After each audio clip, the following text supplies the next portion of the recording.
Hi friends! ముందుగా మా channel చూస్తున్నట్టయితే సబ్స్క్రైబ్ చేయండి, లైక్ చేయండి, బెల్ ఐకాన్ క్లిక్ చేయండి. ఈరోజు టాపిక్‌లోకెళ్దాం. పిల్లలకు జలుబు చేస్తే నెప్లైజర్ వాడొచ్చా? ఇది చాలామంది పిల్లలు ఈ మ ఈ మధ్య కొందరు పసిపిల్లలకు జలుబు చేయగానే నెప్లైజర్ వాడుతున్నారు. అయితే డాక్టర్ సలహా తీసుకోకుండా ఇలా ఎడాపెడా నెప్లైజర్ వాడటం మంచిది కాదు.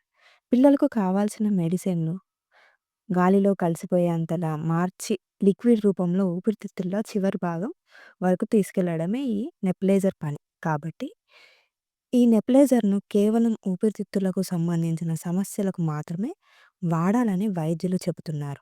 మీ పిల్లలు జలుబుతో ఎక్కువ రోజుల పాటు ఇబ్బంది పడుతుంటే ని నిర్లక్ష్యం చేయకుండా వెంటనే చిల్డ్రన్స్ స్పెషలిస్ట్ సంప్రదించండి ఉత్తమం. Next topic. చిన్నారుల్లో ఈ అలవాటును నిర్లక్ష్యం చేయొద్దు. కొందరు పిల్లలకు నోటిలో బొటనవేలును పెట్టుకొని నిద్రపోవడం, ఆడుకోవడం వంటి అలవాటు ఉంటుంది. పెద్దలు ఎంత చెప్పినా వారు వినరు. మళ్ళీ మళ్ళీ అదే పని చేస్తుంటారు. తల్లిదండ్రులు కూడా చూసినప్పుడల్లా వదిలేస్తా ఉంటారు. అయితే పిల్లలకి ఇలా నోట్లో చేతివేళ్ళు పెట్టుకునే అలవాటు ఉంటే మాన్పించడం చాలా ముఖ్యమని వైద్యులు చెబుతున్నారు. పిల్లలకు ఆకలిగా ఉన్నప్పుడు, సమయానికి పాలు ఇవ్వనప్పుడు ఇలా బొటనవేలును నోట్లో పెట్టుకుంటారు. అలాగే వారు ఒత్తిడికి, ఆందోళనకు గురైనప్పుడు కూడా ఇలా చేస్తారంట. పిల్లలకు దంతాలు వచ్చే సమయంలో ఇలా నోటిలో చేతివేళ్ళను పెట్టుకుంటే దంతాలు అమరిక మారటం, పైన, కింద వరుసల్లో పళ్ళు మధ్య దూరం ఏర్పడడం జరుగుతుంది. అలాగే వేలుకూరు చుట్టూ ఉన్న చర్మం గట్టిగా మారిపోతుంది. బొటనవేలును చప్పరించే అలవాటు ఉంటే కొంతకాలానికి ఆ వేలు సన్నగా మారిపోతుంది. అలాగే చేతివేళ్లను తరచూ చప్పరించే అలవాట్లు పిల్లల్లో ఉంటే రకరకాల హానికర క్రిములు నోట్లో ద్వారా పొట్టలోకి చేరి రకరకాల ఇన్ఫెక్షన్లు వచ్చే అవకాశం ఉంది.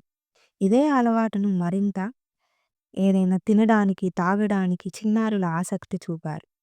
అలాగే పిల్లలు శారీరక, మానసిక ఎదుగుదలపై ఇది ప్రభావితం చూపుతుంది. అందుకే బాల్యంలోనే ఈ అలవాటును మాన్పించేలా తల్లిదండ్రులు చూసుకోవాలి. వైద్యులు కూడా చెప్తున్నారు.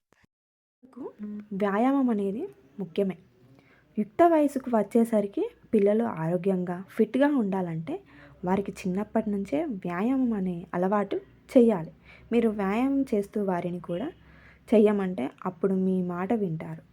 టీనేజ్‌లో స్థూలకాయం బారిన పడకుండా పిల్లలను వ్యాయామం బాగా ఉపయోగపడుతుంది. బాల్యంలో నిర్లక్ష్యం చేసి బరువుగా పెరిగాక వారి చేత జిమ్‌లు, కఠిన వ్యాయామములు చేయడం కంటే బాల్యం నుంచే జాగ్రత్త పడడం మంచిది. నడక, జాగింగ్, స్కిప్పింగ్, సైక్లింగ్, యోగా, ఈత, డ్యాన్స్, ఆటలు వంటి